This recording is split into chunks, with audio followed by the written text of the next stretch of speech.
Saudara dan saudariku yang terkasih, Salam, selamat berjumpa kembali dalam renungan harian Iona, Inspiration of New Apostolic. Kasih karunia dan damai sejahtera Tuhan Yesus Kristus menyertai kita.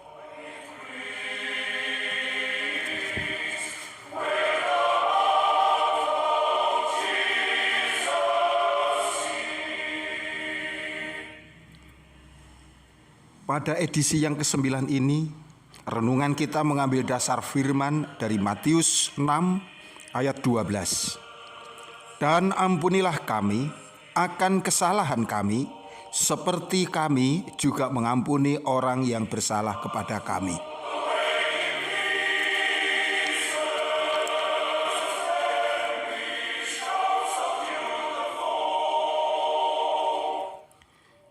Saudara dan saudariku yang terkasih, dalam kehidupan sehari-hari, di mana kita senantiasa berinteraksi dengan sesama, maka kita tidak lepas juga sering melakukan kesalahan-kesalahan. Kesalahan ini mengakibatkan dosa. Dosa ini ibarat racun dalam tubuh yang jika dibiarkan bukan hanya merusak sistem kekebalan tubuh, tetapi akhirnya dapat mendatangkan kematian. Setiap dosa yang kita lakukan mendatangkan kegelisahan, rasa takut, ketidakdamaian, dan pada gilirannya itu akan memisahkan kita dari Allah. Perpisahan dengan Allah berarti kita kehilangan kemurahannya. Ini ibarat ranting anggur yang tercampak, kering, dan akhirnya mati. Yohanes 15 ayat 5 mengatakan, sebab di luar aku kamu tidak dapat berbuat apa-apa.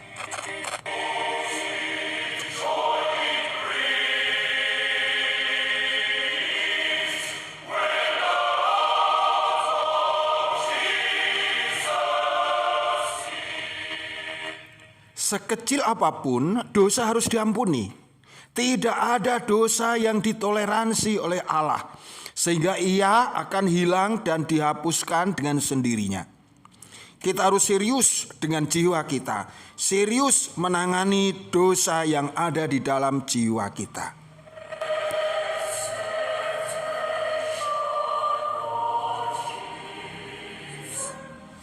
Namun seringkali untuk kembali kudus di hadapan Allah tidaklah selalu mudah, semudah kata-kata.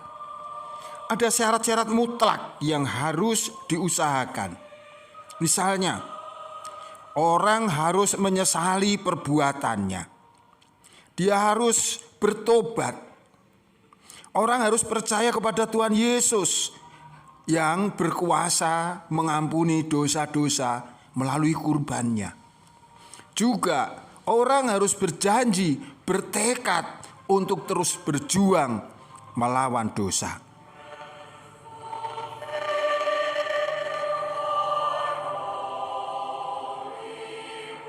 Namun di sini masih ada satu poin penting yang menjadi penentu apakah dosa-dosa kita akan diampuni oleh Tuhan atau tidak, yaitu bahwa kita harus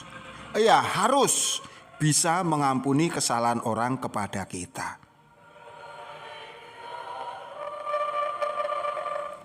Adalah tidak mungkin orang untuk minta diampuni dosanya, sementara dia dengan sengaja tanpa mau berusaha tetap menyimpan kesalahan orang, bahkan di dalam hatinya menginginkan agar orang itu celaka, agar Tuhan menghukumnya, agar Tuhan mengutuk dia.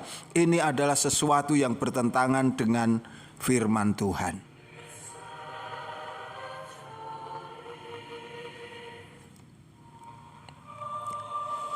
Ini menjadi tidak mudah ketika kita menjadi korban dari sebuah tindakan buruk yang dilakukan oleh orang lain terhadap kita. Sebuah tindakan orang kepada kita yang sangat keterlaluan, sangat kejam, bahkan mungkin sadis, bisa jadi meninggalkan luka batin yang serius, yang parah, sehingga kita tidak bisa dengan serta-merta melupakannya.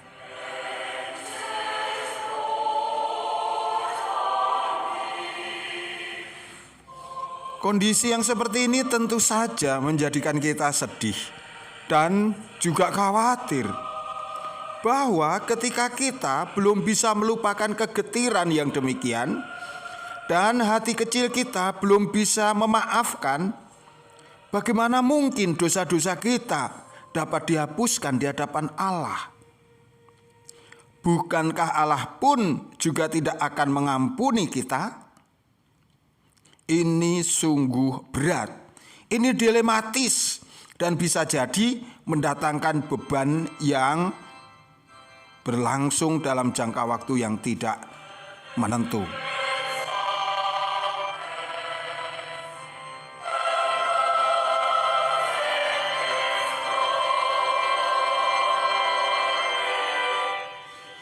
Jika kita berada dalam posisi yang demikian, lalu apa yang harus kita lakukan?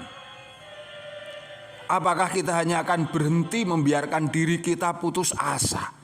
Di satu sisi kita ingin diampuni dosa-dosa kita, di sisi yang lain kita telah diperlakukan dengan tidak adil, kita menerima perlakuan buruk dari sesama kita yang mendatangkan luka batin, yang mendatangkan rasa sakit traumatis di dalam hati kita, sehingga kita belum bisa mengampuni. Bagaimana hal yang demikian kita harus mengambil suatu sikap atau tindakan?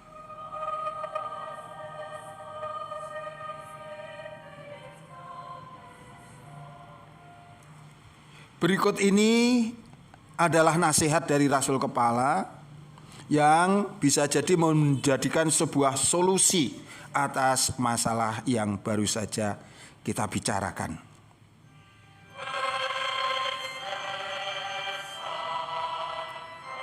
Rasul Kepala menasihatkan, sesaat sebelum kita merayakan perjamuan kudus, kita memiliki kesempatan untuk mengalami kuasa Roh Kudus, untuk mempersiapkan diri kita di dalam pengampunan dosa-dosa kita.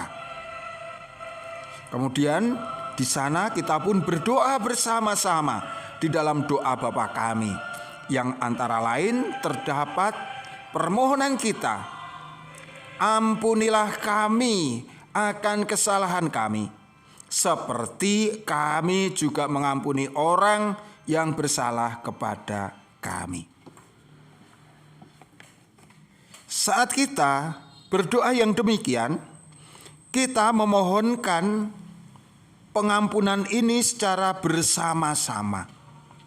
Berarti yang terjadi sebenarnya, kita tidak hanya memohonkan pengampunan untuk dosa-dosa kita sendiri, tetapi kita juga harus sadar bahwa di dalam doa itu kita juga memohonkan pengampunan untuk sesama kita.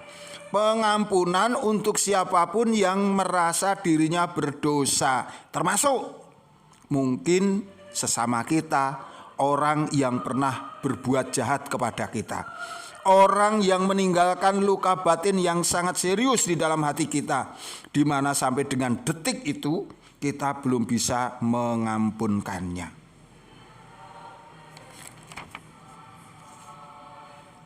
Di dalam doa yang demikian berarti kita sebenarnya menyatakan komitmen kita bahwa kita siap mengampuni kesalahan orang, sehingga dengan demikian kita boleh berharap dosa-dosa kita juga diampuni.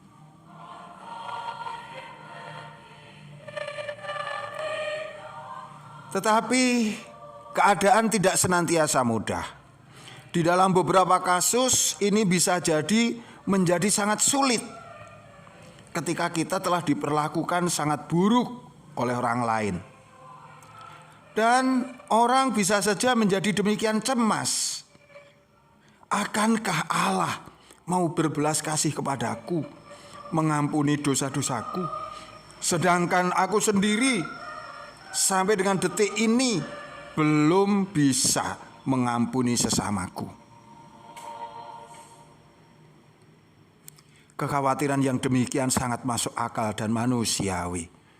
Tetapi jikalau kita tidak mengambil tindakan yang tepat, kita tetap memendam kesalahan orang kepada kita, maka hukum Tuhan tetap berlaku. Kita tidak akan pernah mendapatkan pengampunan dosa. Rasul Kepala Wilhelm Leber menasihatkan, dalam kasus yang demikian, apa yang terpenting adalah bahwa setidaknya engkau memiliki keinginan yang serius untuk mengampuni. Bahwa engkau masih terus berusaha untuk merukunkan diri. Sampai di sini Allah tahu bahwa engkau butuh waktu sampai engkau benar-benar pulih dari luka hati, dari luka batin yang ada. Allah tentu tidak akan mengabaikan usahamu untuk pulih dari keadaan yang sedemikian berat dan akhirnya sampai pada suatu keikhlasan, kerelaan untuk memaafkan. Hanya saja untuk situasi yang demikian, langkah penting yang pertama harus dilakukan, yaitu mohonlah agar Allah mengampuni dosa orang itu. Engkau mungkin belum bisa mengampuninya, tapi Allah itu Maha Kasih, Allah Maha Pengampun. Kita belum sanggup, Allah bisa melakukannya. Lupakanlah keinginanmu agar Allah menghukumnya atau agar Allah mengutuknya. Engkau bisa berdoa demikian. Ya Allah, Engkau tahu sampai saat ini aku belum bisa mengampuni dia. Tetapi Engkau Allah yang Maha Pengampun. Engkau mampu, Engkau berkuasa melakukan segalanya. Berilah kemurahan kepadanya, ampunilah dia. Engkau jangan menghukumnya, engkau jangan mengutuknya. Saudaraku yang kekasih, yakinlah dengan cara ini adalah menjadi sebuah penentu untuk kita dapat bebas dari dendam dan sakit hati. Sedikit demi sedikit kita akan ditambahkan kemampuan untuk melupakan kepahitan, untuk melupakan apa yang menjadi derita batin kita. Dan jangan lupa, mohonlah agar Roh Kudus menolong kita. Saudara dan saudariku yang kekasih, demikianlah renungan kita kali ini. Hikmat Tuhan menyertai kita semuanya dan biarlah kita senantiasa dapat menjadi anak-anak Allah yang setia, yang menurut dan dengan sekuat tenaga berjuang hidup sesuai dengan perkenan hatinya. Tuhan memberkati, sampai jumpa, amin.